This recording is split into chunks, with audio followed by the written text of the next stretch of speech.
দুর্নীতি তো বন্ধ হচ্ছে না তো। দুর্নীতি তো এরাই করতেছে। আগেরটা তো আমাদের কোনো খারাপ ছিল না তো। আর এত বড় সাহস কি করে হয়? প্রধান উপদেষ্টা আসলে কিছুই শোনেন না। এই দুর্নীতিবাজদের হাত থেকে আল্লাহ তুমি আমাদেরকে রক্ষা করো। বিসমিল্লাহ রহমান রাহিম। আমার প্রিয় দেশবাসী, ভাই বোনেরা, আপনজনরা, সড়ক যোদ্ধারা, সবাইকে আমার অন্তরের অন্তঃস্থল থেকে অনেক অনেক শুভেচ্ছা জানাচ্ছি, ভালোবাসা জানাচ্ছি। আজকে আবার আসলাম, কারণ এখন তো প্রতিদিনই প্রতিনিয়তই নতুন নতুন জিনিস আসতেছে, যে কারণের জন্য এগুলো আপনাদের সঙ্গে শেয়ার করা দরকার। গাড়ি বিলাস, মানে আপনারা জানেন, আপনারা শুনেছেন এর মধ্যে যে এক একজন উপদেষ্টা দুইটা তিনটা গাড়ি ব্যবহার করছে, এবং খুবই দামি দামি গাড়িগুলো ব্যবহার করছে, এবং এক একটা গাড়ির পিছনে প্রতি মাসে খরচ হচ্ছে 1 লাখ টাকার মতো খরচ হচ্ছে। তো এই যে 1 লাখ টাকা করে খরচ করছে এক একটা গাড়ি, একজন যদি তিনটা গাড়ি ব্যবহার করে, তাহলে তিনটা গাড়িতে মাসে 3 লক্ষ টাকা খরচ করছে। এই অনেক উপদেষ্টা তো আছে যারা কোনোদিন গাড়িও তো বোধহয় ছিল কিনা জানি না। তো সেই জায়গায় তিনটা দুইটা গাড়ি, এবং সেই গাড়িগুলো আবার নিজেরা একটা ব্যবহার করছে, বাকিগুলো তাদের আপনজন আত্মীয় স্বজন তারা ব্যবহার করছে। এ কি অবস্থা ভাই! আমরা তো ভাবছিলাম যে এরকম ভাবে দেশে দুর্নীতি বন্ধ হবে, দুর্নীতি হবে না, সেই জায়গায় বরঞ্চ দুর্নীতি বন্ধ হবে। কিন্তু কোথায় দুর্নীতি বন্ধ হচ্ছে? দুর্নীতি তো বন্ধ হচ্ছে না তো। দুর্নীতি তো এরাই করতেছে। তো এই যে এরা আজকে এইরকম ভাবে, মানে এবং একজন উপদেষ্টা নাকি বলেছেনও যে এগুলো আগে যেরকম ভাবে হইতো আমরাও সেইভাবেই করতেছি। তো আগে যেভাবে হইতো সেভাবে করতেছি এরকম যদি করে, তাহলে আগেরটা আমাদের কি খারাপ ছিল?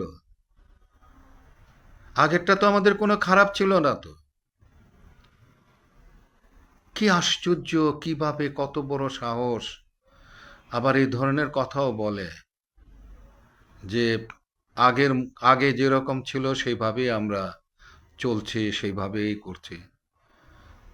আগে যারা ছিল তারা তারা সেভাবে চলছে বলেই তো, সেটা আমাদের সহ্য হয়নি বলেই তো আমাদের মধ্যে ক্ষোভ, আমাদের যন্ত্রণার কারণেই তো 5ই আগস্টের এই ঘটনা ঘটেছে। তো সেই জায়গায় তারা বলতেছে যে এরকম ভাবে আগে যেভাবে ঘটেছে সেইভাবেই আমরা চলতেছি। আরে ভাই, এ কেমন ধরনের কথা? আর এত বড় সাহস কি করে হয়? একে তো দুইটা তিনটা গাড়ি ব্যবহার করছে, এক একটা গাড়ির পিছনে 1 লক্ষ টাকার মতো খরচ হচ্ছে, তারপরে বলতেছে আগে যেভাবে চলছে সেভাবে আমরা এখনো আমরা চলছি। না, কি আশ্চর্য ব্যাপার! যাই হোক, গাড়ির গেল এই অবস্থা। কালকে যে কথা বলেছিলাম যে ইলেকশন, তো ইলেকশনের তো কি হবে, আজকে গাড়ির বিষয়টি মাথায় আসার পর আবার তো যে এর থেকে তো বেরোনোর কোনো রাস্তা দেখছি না। তারপর এই যে যারা সমন্বয়ক, তারা তো মানে যেভাবে তাদের পার্টি গঠন করছে, এবং ডক্টর ইউনূস তো নিজেই বলে দিয়েছে যে হ্যাঁ, তাদেরকে মানে সাহায্য সহযোগিতা করবে। তো তাদেরকে সাহায্য সহযোগিতা করে যদি পার্টি করে দেয়, তাহলে এটা কি আসলে কি দাঁড়াচ্ছে?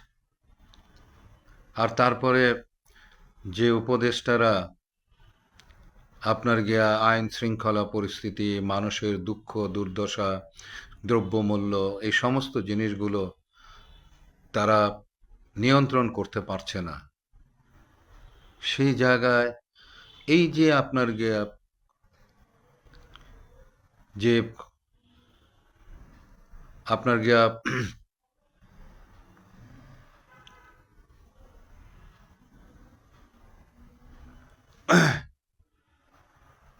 আমাদের যে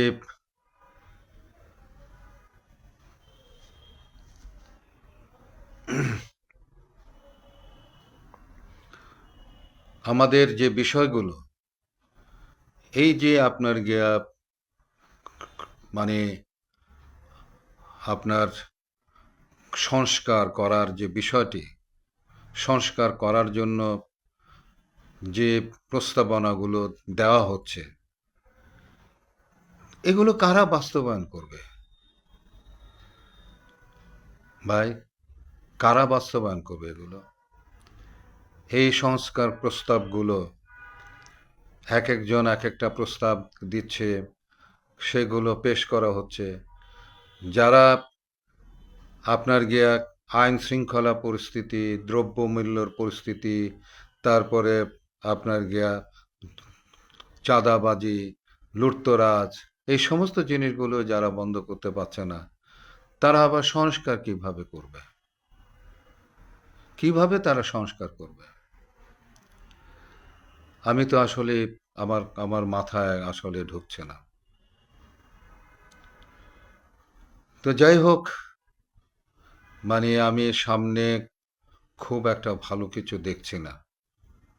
6 মাস পূর্ণ হলো, 6 মাস পূর্ণ হয়ে 7 মাসের মধ্যে পড়ল, এবং এর মধ্যে আমি দেখলাম যে একজন তো বলেছেন যে যত দ্রুত, বিশেষ করে মান্না সাহেব বলেছেন আর কি, যে যত দ্রুত ইলেকশন করে দিয়ে আপনারা চলে যান, আপনাদের মান সম্মান রক্ষা করে আপনারা চলে যান।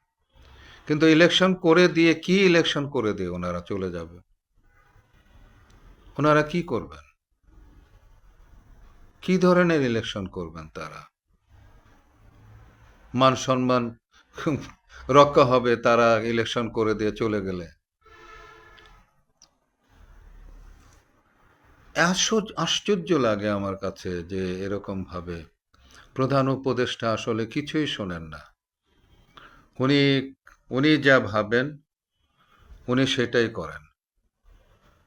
কারণ হলো গিয়ে যে এই যে উপদেষ্টারা, কেউ কারো কোনো রকমের কোনো যোগ্যতা নাই, কোনো কিছু নাই, তারা এখনো পর্যন্ত বসে আছে, এবং তাদেরকে নিয়েই ডক্টর ইউনূস সাহেব এই রাষ্ট্র পরিচালনা করছেন।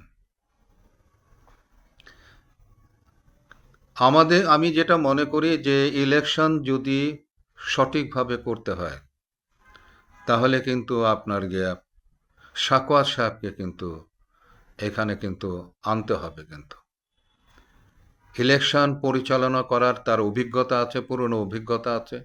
সেই অভিজ্ঞতাকে কাজে লাগিয়ে অন্তত সাকওয়াত সাহেব যদি এই জায়গাটার মধ্যে আসে, স্বরাষ্ট্র মন্ত্রণালয়ের মধ্যে আসে, তাহলে আমার মনে হয় যে অনেকটা ভালো হবে।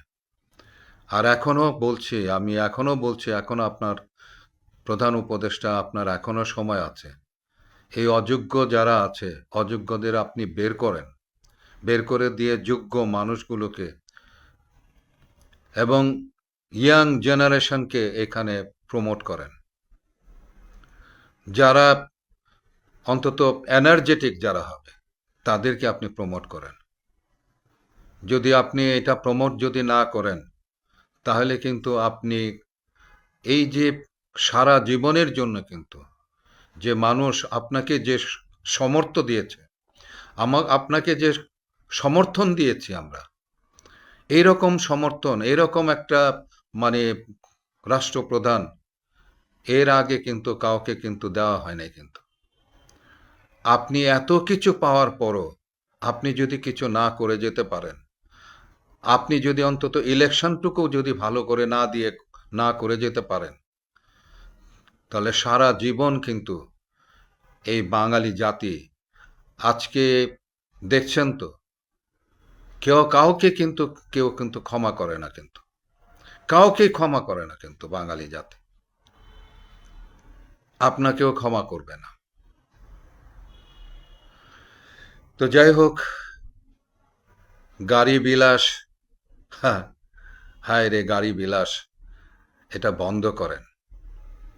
গরিব মানুষের টাকা, মানুষ চলতে পারছে না, তাদের টাকা এরকম ভাবে নষ্ট করেন না। আপনাদেরকে বলছি এগুলো বন্ধ করেন। 3টা করে গাড়ি, পুরো ফ্যামিলি নিয়ে চলা, এক একজনকে এক একটা দিয়ে দেওয়া, কার টাকার গাড়ি আপনারা ব্যবহার করছেন এরকম ভাবে? ইয়া আল্লাহ, তুমি আমার দেশটাকে তুমি রক্ষা করো আল্লাহ, এই দেশের মানুষগুলোকে তুমি রক্ষা করো আল্লাহ, এইসব দুর্নীতি থেকে, এই দুর্নীতিবাজদের হাত থেকে আল্লাহ তুমি আমাদেরকে রক্ষা করো।